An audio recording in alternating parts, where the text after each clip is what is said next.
Shalom everybody.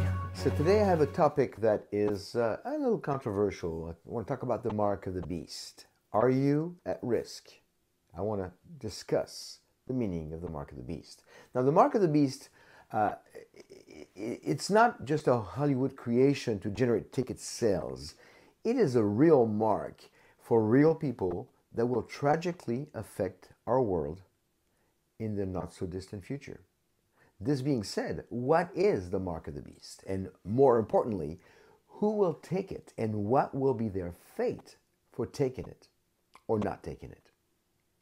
By the way, if you enjoy my videos, please consider subscribing and giving us a thumbs up and hitting the notification bell. It really helps us for exposure.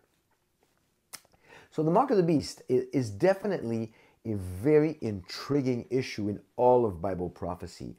And as such, it has generated many books, conferences, and YouTube videos. People go from making fun of it to being terrified that they might have taken it.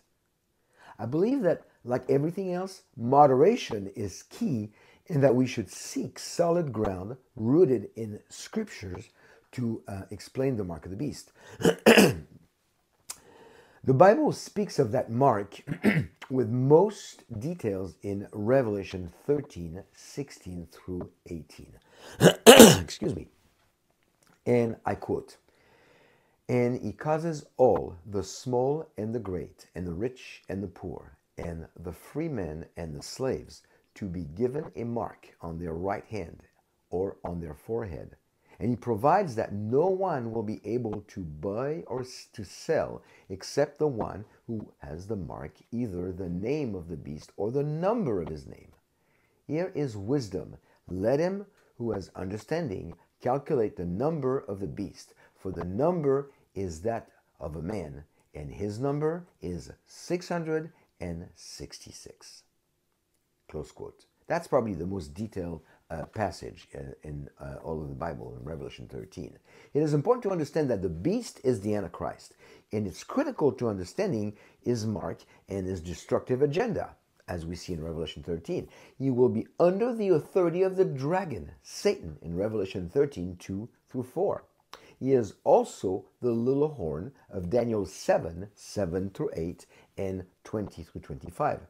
So if indeed the beast is the Antichrist, powered and directed by Satan, we understand that there is absolutely nothing good about this mark. But it still doesn't tell us who will get it, when, how, and if they can escape from its grip after receiving it. So first, let's look at the timing of the mark of the beast. Some believe that the mark of the beast occurred in the past. That's known as preterism. Preterists believe that things happen in the past. These are people who view the events of the book of Revelation as already having happened, and they often identify the beast as Roman Emperor Nero. This would have occurred between AD 66 and 70 and culminated with the destruction of the temple in AD 70. Yet the book of Revelation was written at least 20 to 30 years after the reign of Nero, so that would force us to see the book of Revelation as non-prophetic, and Nero never fulfilled all the events of Revelation 13. Required to identify him as the beast. Additionally, Nero never forced a mark on anybody. The mark of the beast has yet to come. It is not a past event. The reason for the mark of the beast. While the Bible tells us that without the mark of the beast, nobody can buy or sell during the tribulation, Revelation 13:17, the ultimate purpose for the mark is for someone to show unconditional allegiance and devotion to the Antichrist, Revelation 13:15. The Antichrist will not invite people or offer them options to follow him. He will demand it. People will either worship the Antichrist or they will worship Christ, Yeshua the Messiah. The consequences will be drastically different. Those who worship the beast will temporarily be taken care of during the second half of the tribulation, but their eternal destiny will be the lake of fire, without exception. Revelation 20, 11 through 15. The number of the mark of the beast. Now, most people know 666. It is 666 is probably one of the most known numbers in history by believers and unbelievers alike. Revelation 13:18 advises those with wisdom to calculate the number of the beast. The process of assigning numerical value to letters exists in Hebrew, Greek, English, Latin, and other languages. It is known as gematria. And while people can get out of control with the use of gematria, Revelation 13:16 through 18 can be granted some clarity from its proper use, within reason. Many reputable scholars see the number 6 as the number of man, one short of number 7 representing the number of perfection or the number of God.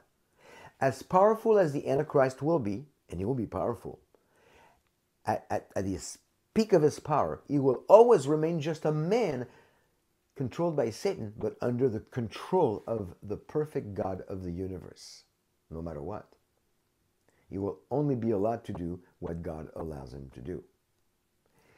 His name will have a numerical value of 666. But until his name is revealed, many names can have that same numerical value. So first, people will have to hear his name, and then they will be able to calculate the value of the letters, as Revelation 13:18 tells us, after they identify the name of the Antichrist. Let him who has understanding calculate the number of the beast, we read in Revelation 13. Now, the location of the mark of the beast. A tremendous number of books have been written on what the mark of the beast will be and where it will be located, or on or in the human body.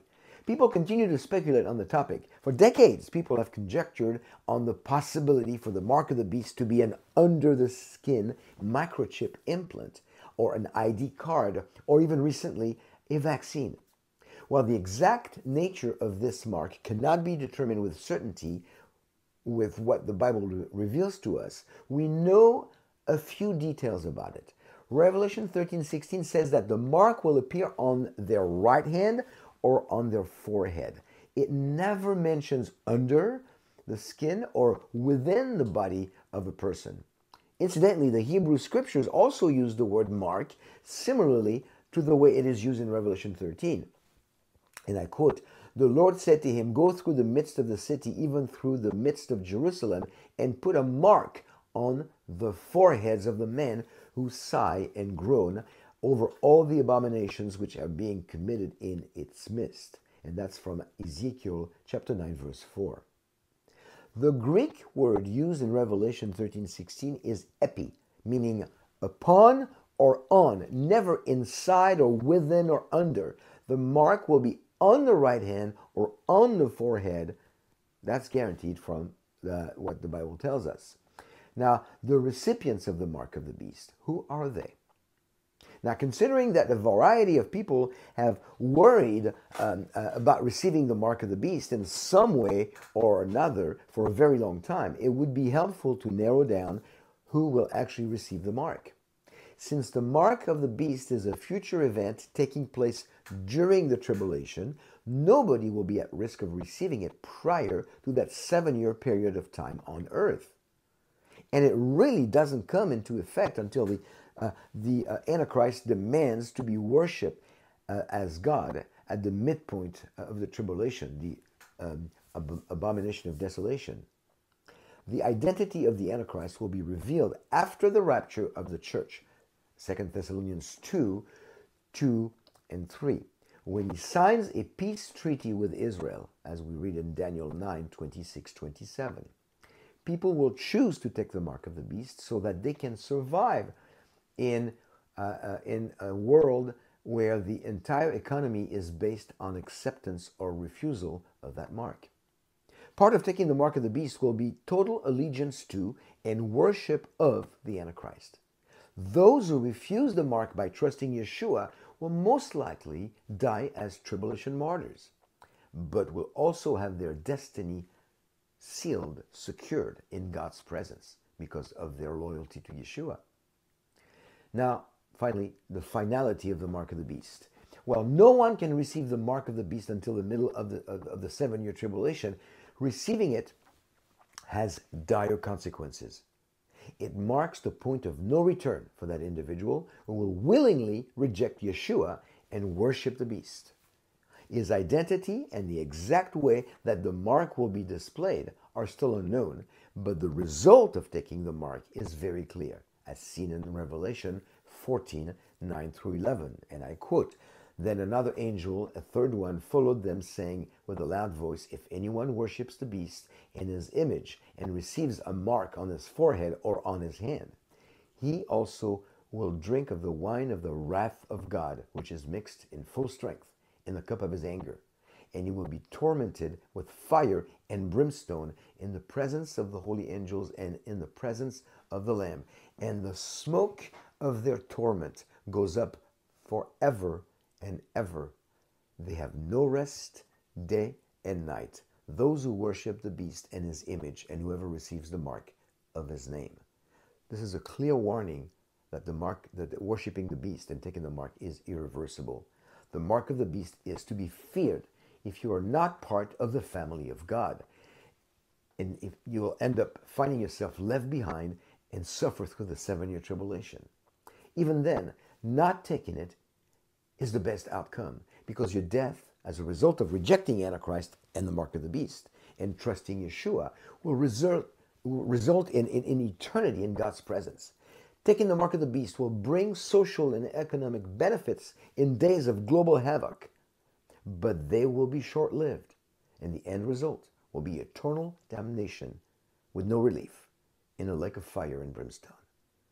For those of us on God's side, the mark of the beast isn't to be feared, even if much of the technology to accompany and facilitate it is already in place. It will simply not affect believers. Let's not worry about the meaning of 666, the method by which the mark will be inaugurated, or who will choose it. Let us make it clear to those who don't know yet Yeshua, the Messiah, that they either come to a saving knowledge of the Messiah today and avoid the tribulation altogether, or procrastinate and trust him on the other side of the rapture during the tribulation, as they suffer greatly and unnecessarily. So the mark of the beast is a very serious reality in the Bible that will take place during the tribulation. But if you trust Yeshua today, you can avoid it altogether. That's it for today. Remember to subscribe and hit the notification bell and give us a thumbs up. Thank you for watching. Until next time, be blessed.